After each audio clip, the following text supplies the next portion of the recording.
Un groupe de personnes, brasseurs de vent, spécialistes en généralité, experts en pipotique appliquée et chercheurs de vérité, nous proposent une nouvelle cosmogonie, la cosmogonie de la Terre plate. Sauf que...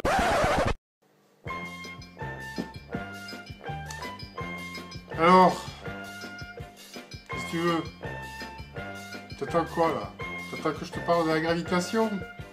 Qu'est-ce que tu veux savoir? Hein? Les gravitations, alors quoi? Le premier à en parler c'est qui? Hein? Je sais pas. Bon, alors je vais te le dire. C'est Newton qui en a parlé la première fois. Parce qu'il a une pomme qui lui est tombée sur la figure. Ça l'a mis en colère. Il s'est dit, toi, ma vieille...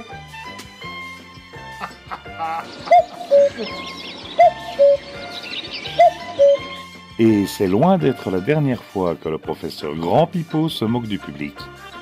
Dans une de ses vidéos, qui est intitulée Le lever de soleil sur le pic Canigou, ou le coucher, je sais plus, à des questions qui lui ont été posées du genre « Pourquoi est-ce que toutes les autres planètes du système solaire seraient sphériques et pas la Terre ?» Réponse « Parce qu'elles sont des hologrammes projetés sur un dôme. » De plus, la lumière n'est pas visible à des années-lumière, parce que ça n'existe pas les années-lumière en distance. Il n'y a pas d'univers. C'est un hologramme projeté sur un dôme qui donne cette impression d'existence. Et beaucoup de mensonges sur la lumière, sans doute aussi. Bon, et d'un point de vue scientifique, on parle d'absorption de la lumière par les atomes et particules de l'atmosphère. C'est comme le son, il ne se propage pas à des distances infinies, parce qu'il existe un phénomène d'amortissement. Même si, dans ce cas, il a besoin de l'air pour se propager et pas la lumière. C'est malgré tout deux phénomènes équivalents. Quelle science, j'adore. Alors, on lui a parlé de la Lune et réponse, il y a des chances que la Lune soit un hologramme aussi. Bah oui, tant qu'on y est. Il existe 10 vidéos qui semblent attester cette hypothèse.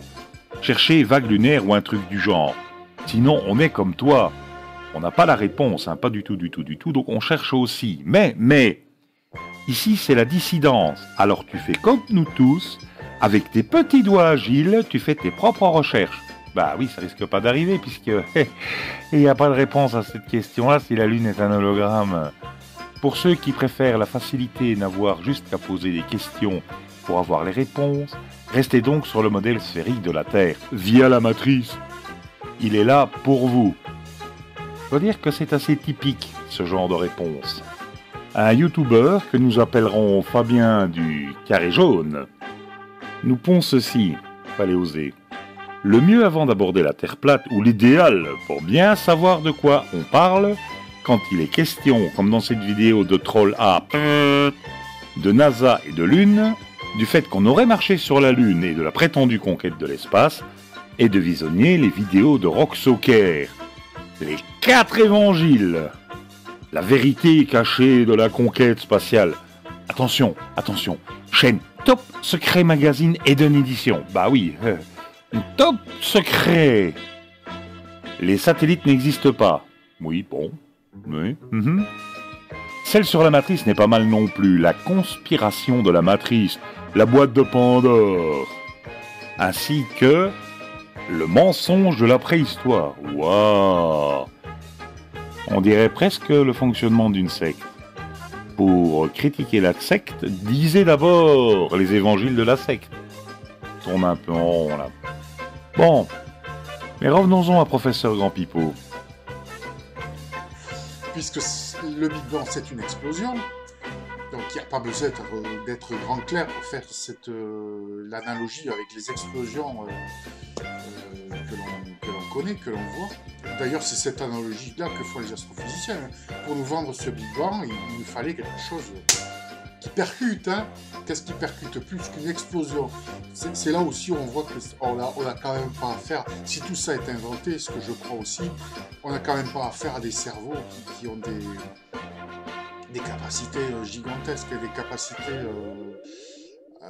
pour nous pondre des théories mathématiques, oui, mais pour nous pondre de l'astrophysique, pour nous vendre cet univers-là, on n'est pas allé chercher bien loin, on est allé chercher une explosion. Bon, voilà. C'est vrai qu'une cosmogonie ou une terre plate est apparue un jour, hop là, avec par-dessus un dôme, hop li, et un projecteur holographique pour égayer les nuits, ça, c'est une pensée intelligente, philosophiquement fondée, profonde. Non mais, c'est quoi, c'est un test de crédulité? Vous voulez savoir jusqu'où vous pouvez balancer n'importe quoi et que les gens vont suivre? C'est l'apologie du neuneu? Je ne sais pas si les gens se rendent bien compte de ce que vous racontez, comme par exemple avec l'explosion du Big Bang, où les objets y vont tout droit, et puis tout d'un coup ils se mettent à tourner. Mais un élève de 15 ans qui a appris les lois de Newton vous expliquera pourquoi ça commence à tourner, franchement. Enfin, pour vous, on va dire tout simplement qu'il y a un reptilien qui est passé un peu trop près du projecteur, il s'est pris les pieds dans le câble d'alimentation, ça a déréglé la lentille du projecteur qui s'est mise à tourner. Voilà. Comme ça, on a une explication du même acabit que cette cosmogonie du projecteur au-dessus du dôme. C'est incroyable, j'en arrive à comprendre comment une secte arrive à convaincre des gens des pires absurdités qui soient.